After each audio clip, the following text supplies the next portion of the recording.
So we've talked about insomnia, sleep apnea. What other major conditions or disorders do you see commonly affecting people's sleep? Inflammatory conditions is a big one. So, how many autoimmune diseases are there now? How many individuals are living with chronic inflammation? In a chronically inflamed state, that individual's brain is basically on high guard. Think about it this way: sleep is a very vulnerable state, right? If I'm sleeping, I cannot protect myself from predators. I can be eaten by something. Um, so, if my body is perceiving a threat, and chronic inflammation is it's a chronic threat, it's a real threat, that person's brain is unlikely to let its guard down. And therefore, the slightest thing in that person's brain will wake up. So if we did an EEG and we're looking at this person's brain waves, we find that the brain will wake up multiple times in the night. It could be the slightest gasp of air, the slightest sound in the room, the slightest turn of my body, boom, the brain woke up. So that is rampant. And that will keep going on until the inflammation is taken care of. The threat has to be removed. So we have to target the inflammation. So then we have to identify, well, where is the inflammation actually coming from? What is perpetuating it? Why is it not going away? Why is it, why is it chronic? And then focus, okay, now what can we do to actually get that inflammation down? So we do a lot of testing, lab work, extensive lab work to identify those culprits. And that can make a huge difference. When it comes to inflammation and you do this testing, what are the most common culprits? Big ones, gut health. So permeable intestinal membranes, or you may have heard of something called leaky gut syndrome. So here now, anytime I eat something, some parts of that food are supposed to be absorbed and enter my bloodstream. Okay. But if I have a leaky gut, meaning that the walls of my intestines are not nice and strong and non-permeable, things are going to enter and go through the intestinal lining that wasn't supposed to ever go through. And then it's going to then trigger inflammation within the body. And that inflammation is going to keep happening because I keep eating and my gut never healed. So that's a big one. That's a big one. Stress is another big one that will again if the brain keeps perceiving a threat, and if I'm stuck in a fight or flight state, that too is going to perpetuate the problem. All right, so we've gone over inflammation. Any other big ones you commonly see causes affecting sleep in a negative way? Hormones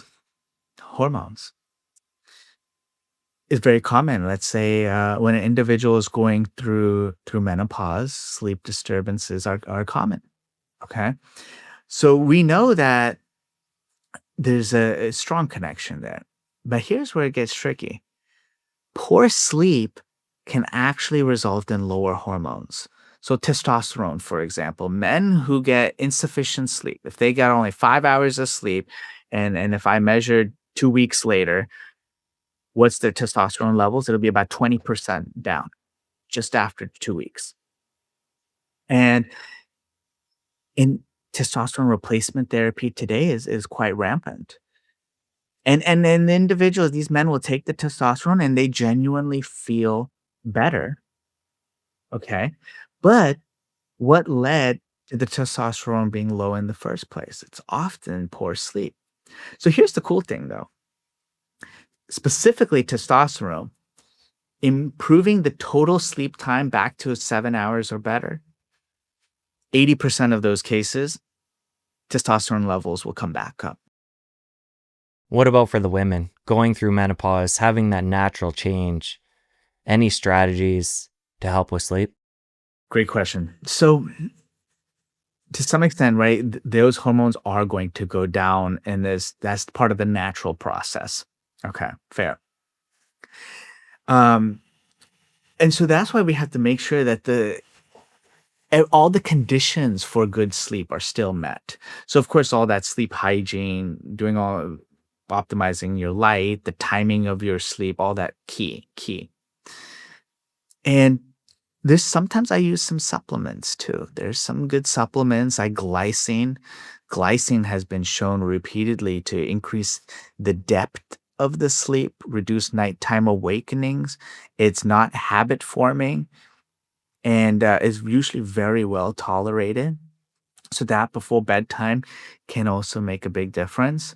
But really, sometimes it's as simple as going to bed at the right time. Because when it comes to regulation of these sex hormones, specifically, it's not just sleep that matters. It is stage 3 sleep, the deep sleep. And your opportunity for you only get that deep sleep in the first half of the night. Now, here's the interesting thing. If my circadian rhythm, my clock is set to fall asleep at 10 o'clock and wake up at 6 a.m. And for whatever reason, I decide at 10 o'clock, I'm not going to bed, and I were to stay up to 1 a.m. and I still get my 8 hours of sleep, I will actually have significantly less deep sleep. Because it's not just getting 8 hours of sleep, but you have to get the sleep within that window that matches your circadian rhythm. In which case, in this case, the 10 to 6 person, it's 10 p.m. to 1 a.m. That is the opportunity to get the deep sleep. And if for whatever reason you didn't get to bed on time and you go to bed at 1 and still get that 8 hours of sleep, don't get the deep sleep, and that can still result in all those deregulation of those hormones, which then can perpetuate more sleep problems and create that vicious cycle. So go to bed on time. I can't stress that enough. And try to wake up at the same time too, because that will maintain a predictable internal clock. Since you made it to the end of this clip, I know you're going to love the full episode. Click here to watch. I'll see you over there. This is an alarming study. If you take a group of individuals and you limit them to less than 6 hours of sleep, and you were to check